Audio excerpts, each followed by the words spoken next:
যে আজকে আমি দক্ষিণেশ্বর থেকে কি কি কিনে এনেছি সেগুলো তোমাদেরকে দেখাবো।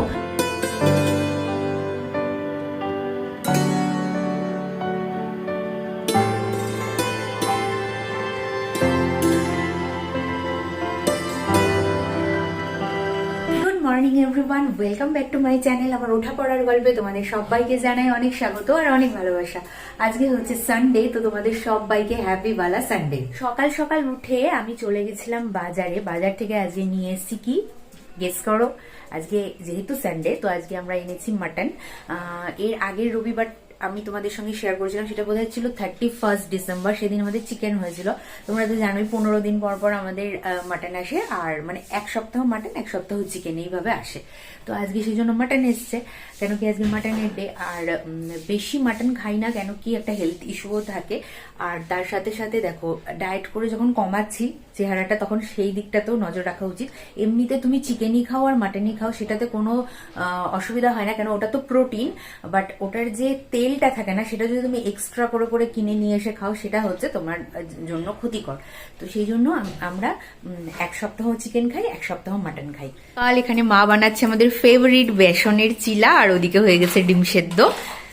শীত পড়ার পর থেকে না আমার স্কিন কেয়ারে একটু ল্যাগ লেগে গেছে, তো সেই জন্য আজকে ভাবছি আমি আবারও একবার স্কিন কেয়ার করবো, মানে মুখের একটু যত্ন নেব, আর তার সাথে সাথে তোমার পায়েরও একটু যত্ন নেব। পায়ের তো মনে করো প্রত্যেকদিন আমার ওই গরম জলে যে ফুড বাথটা, সেটা আমি রাত্রেবেলায় নিয়ে নিই, কিন্তু স্কিনটা যেটা উপরের এটা পরিষ্কার করা, সেটা আর হয় না। পরিষ্কার বলতে সাবান তো দেওয়াই হয়, কিন্তু যেটা মানে কি বলবো একটা এক্সট্রা স্কিন কেয়ার, সেটা হয় না আসলে। হ্যাঁ, ওই তো টমেটোটাকে ওই যে আমাদের থেকে কিনে নিয়ে এলি, যে তুমি ভাই কিনে এনে দিল না, হ্যাঁ কি জানো বলে ওটাকে? ওটা হচ্ছে এম ক্যাফিনের হচ্ছে বডি স্ক্রাব। হ্যাঁ। হ্যাঁ, এম ক্যাফিনের বডি স্ক্রাবটা আমি দিই ঠিকই, কিন্তু যেটা হয় যে তোমার কিছু হোম রেমেডি দিয়েও আমরা স্কিন কেয়ারটা করি না, যেটাতে স্কিনটা একটু হেলদি হয়, সেই জিনিসগুলো আমার করা হচ্ছে না। যেমন লাইক টমেটো পেস্ট করে লাগানো, বা মুখে একটু বেসন, বা তোমার হচ্ছে রাইস ফ্লাওয়ার, ওটা কি বলে, চালের গুঁড়ো, তো ওইগুলো হচ্ছে আমার মাখা বন্ধই হয়ে গেছিল ঠান্ডার জন্য। তো আজকে আমি একটু ভালো করে স্কিন কেয়ার করবো। আর তোমরা চালের গুঁড়োটা না একটু অ্যালোভেরা দিয়ে, টক দই দিয়ে মুখে লাগাতে পারো, তাতে কি হয় স্কিনটা গ্লোয়িং হয় প্রচন্ড। আর স্কিনে যদি কোনো রকম নোংরা বা কোনো রকম কোনো কিছু থাকে, সেটা কিন্তু তাড়াতাড়ি উঠে যায়, স্ক্রাবিংটা ভালো হয়।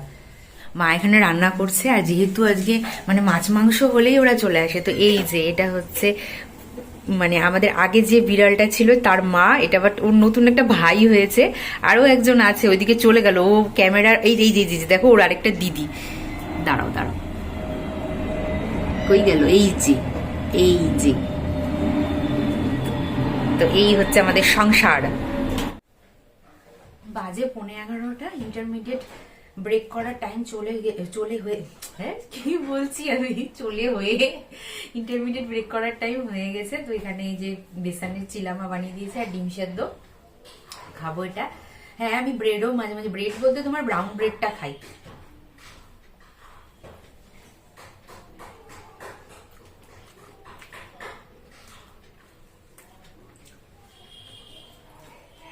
এটা না খুব সুন্দর লাগে। তোমরা এটা টক দই দিয়েও খেতে পারো, এমনিও খেতে পারো, আবার সস দিয়েও খেতে পারো, যেটা মজা হয়। কালকে রাত্রে না শুধু স্যুপ খেয়েছিলাম, তো আমার খুব রাতের বেলা খুব খিদে পাচ্ছিল, তো এখন থেকে একটা নিয়েছি যে রাতে ওটসটাই খাবো, সব সবজি দিয়ে, বা কিনোয়া এই ধরনের কিছু একটা।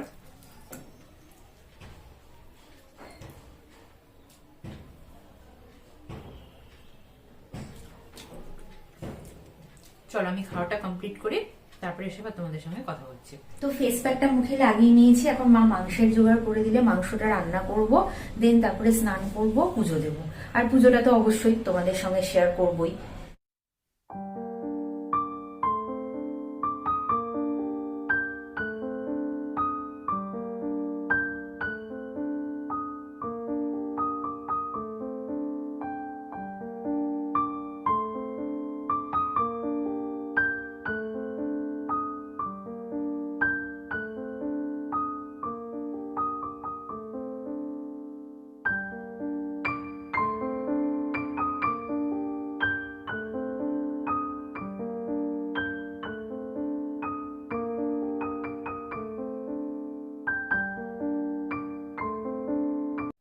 স্নান করে চলে আসলাম পুজো দিতে। তো আজকে যেহেতু রবিবার, বিশেষ তো কোনো বার না, আর এখন অগ্রহায়ণ মাসও না যে ইতু পুজো থাকবে, তো এমনি নর্মাল প্রত্যেক দিনের যে পুজোটা সেই পুজোটাই করে নিচ্ছি। শিব ঠাকুরকে এখানে আমি প্রতিদিনই একটু গঙ্গা জল দিয়ে অভিষেক করি, যেদিন গঙ্গা জল থাকে না সেদিন এমনি জল দিয়েই অভিষেক করি। আর তারপরে সমস্ত ঠাকুরের চরণে ফুল দিয়ে দেবো। তার আগে অবশ্য আমি সব ঠাকুরকে স্নান করিয়ে নিয়েছি। এখন তো আর মন্দির থেকে তুলি না, শুধু মুখ আর হাতটা মুছিয়ে দিই তোমাদের কথা মতন। আর তোমরা যেগুলো বলো মোটামুটি মানার চেষ্টা করি, আর মেনে আমার ভালোই হয়েছে, খারাপ কোনো কিছু হয়নি। তো যাই হোক, সবার পায়ে ফুল দিয়ে দিচ্ছি আর শিব ঠাকুরকে সুন্দর করে ফুল দিয়ে সাজিয়ে দেবো। আজকে যেহেতু আমাদের পাড়াতে ফুলের দাদা বসে না, তো ফুল আনা হয় না, ওই শনিবারে যে ফুলটা আনা হয় সেটাই থেকে যায়। আবার সোমবার মঙ্গলবারে ফুল কিনি, আবার বুধবারটা সেই ফুলেই চলে যায়, তারপর আবার বৃহস্পতিবারে ফুল কিনি। এই রকমভাবেই চলতে থাকে। আর কোনো দিন যদি আমার কোনো বিশেষ কিছু শ্যুট টুট থাকে, সেই সময় তো ফুল বেলপাতা সব কিনে আনতেই হয়। তো দেখো, এখানে শিব ঠাকুরকেও ফুল দিয়ে বেলপাতা দিয়ে সুন্দর করে সাজিয়ে দিয়েছি, আর এরপরে ভোগ দিয়ে দেবো সব ঠাকুরকে।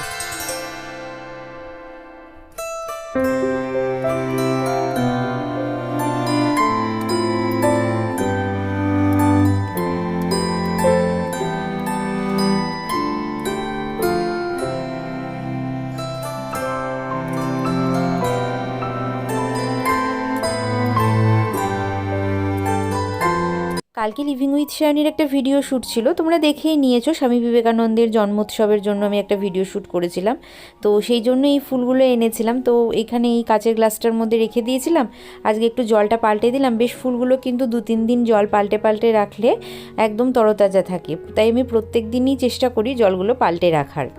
কমপ্লিট হয়েছে। তারপর তো দেখতেই পেলে ফুলদানির মানে ওই ফুলগুলো আমি না কালকে নিয়ে এসেছিলাম ইয়ের জন্য, কি বলে হচ্ছে তোমার শুটের জন্য। তো এবার আনার পরে ভাবলাম কি যে একটু ফ্লাওয়ার ভাসে সাজিয়ে রাখা যাক, তাহলে ভালো লাগবে। তো এটা কাঁচের গ্লাসের মধ্যে একটু জল দিয়ে আমি রেখেছি। তো আর ওরকম রাখলে না অনেকদিন বেশ ফুলগুলো তরতাজা থাকে। আর মা বলছিল যে আরো কয়েক রকম কালারের কিনে নিয়ে এসে একসাথে রাখলে আরো ভালো লাগবে। তো আমি ভাবলাম যে দেখি কালকে যখন যাবো একটু ঠাকুরের মানে পুজো পাঠের আমার একটু ইচ্ছে আছে যে আরো কয়েকটা পূজাবিধি এর মধ্যে আমি শুট করে রাখবো। তো সেই জন্য ফুল তো কিনতেই হবে, তো ফুলের দাদার কাছে যদি পাওয়া যায় তাহলে নিয়ে নেব। আর এখন বেজে গেছে প্রায় 3টে বাজতে 10 মিনিট বাকি এখন। তো চলো এখন আগে লাঞ্চটা করে নিই। আর আজকে তো পুরো ইয়াম্মি ইয়াম্মি লাঞ্চ আছেই। কি রে ভাই, কেমন? না, সয়াবিন কেউ খাবে না।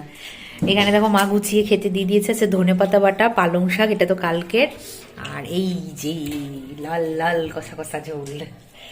ওরকম না, তুমি আমাকে শুদ্ধ এই তো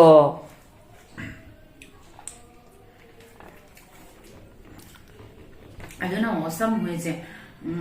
নিজেই করেছি, করে নিজেই বলছি, কিন্তু সত্যি ভালো হয়েছে। লাস্টে মা একটু ফিনিশিং টাচ দিয়েছে, তো মায়েরটাই হচ্ছে মা দিয়েছে বলে, ফিনিশিং টাচটা মা দিয়েছে বলেই ভালো হয়েছে। হ্যাঁ, দারুণ হয়েছে।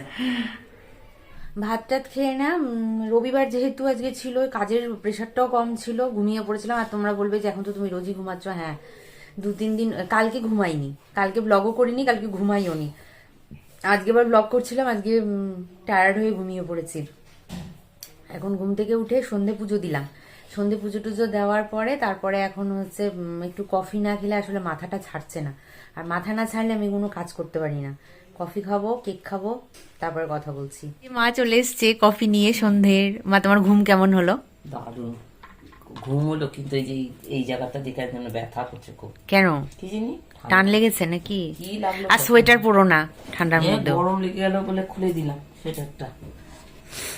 আর গরম লাগছেও সত্যি। জানো তো পৌষ মাস পড়েছে, দাঁড়াও প্লেন যাচ্ছে, সত্যি পৌষ মাস পড়ে গেছে, কিন্তু কলকাতায় ঠান্ডা নেই। আর এটা খুবই একটা ভয়াবহ জিনিস যে আমাদের গরমকালে কি যে হবে এবার আর বুঝে পাচ্ছি না। এখানে খাচ্ছে কেক, এই ফ্রুট কেকটা আমার খুব ভাল লাগে। এই যে দেখো, আমার খুব ভাল লাগে। চলো আমরা খেয়ে নিই। আর এই যে এখানে কফি চলে এসছে, কমপ্লিট করি, তারপরে আবার কথা বলছি। Good morning everyone. তো আজকে হচ্ছে নেক্সট ডে, আজকে হচ্ছে সোমবার। তোমাদেরকে যেমন কথা দিয়েছিলাম যে আজকে আমি দক্ষিণেশ্বর থেকে কি কি কিনে এনেছি সেগুলো তোমাদেরকে দেখাবো। তো সেগুলো আমি দেখাবো, কিন্তু তার আগে আমি স্নান টান করে আসি, কেন পুজো পাঠের জিনিস স্নান না করে আমি দৌড়বো না। তো এটা নিয়ে আমি লিভিং উইথ শায়নিতেও একটা ভিডিও আজকে পোস্ট করবো, আর তার সাথে সাথে তোমরাও দেখে নাও যে আমি কি এনেছি বাড়িতে। তো দেখো 1 জানুয়ারি আমরা যে ভবতারিণী মায়ের মন্দিরে গেছিলাম, সেখান থেকে এই বাবা লোকনাথের মূর্তিটা আমি এনেছি। এটা আমি আর ভাই দুজনেই পছন্দ করে নিয়ে এসেছিলাম। তো আজকে যেহেতু সোমবার ছিল, তাই বাবাকে তো স্থাপন করতেই হতো, তাই জন্য আমি এখানে এখন বাবাকে স্নান পাত্রে বসিয়ে নিয়েছি। এই ফুল ভিডিওটা তোমরা দেখতে পাবে লিভিং উইথ সায়নীতে, আজকে বিকেল 4টের সময় চলে আসবে। তো প্লিজ তোমরা দেখো সেখানে যেয়ে। আর এখানে দেখো বাবাকে স্নানাভিষেক করে নিয়েছি, আরও কয়েকটা জিনিস করব। তো বাবাকে যখন পুজো করতে হয় তখন তো অতি অবশ্যই তোমার শিব ঠাকুরেরও পুজো করতে হয়। আর আজকে আমি অনেক ফুল নিয়ে এসেছিলাম, নিয়ে এসে সুন্দর করে সবাইকে সাজিয়েছিলাম। এখানে দেখো সবাইকে সাজিয়ে দিয়েছি। আগে আমার যে চিত্রপটটা ছিল সেটাও রেখেছি, সেটাতেও পুজো করেছি। আর শিব ঠাকুরকে তো একসাথে পুজো করতেই হয়, তোমরা সবাই জানো।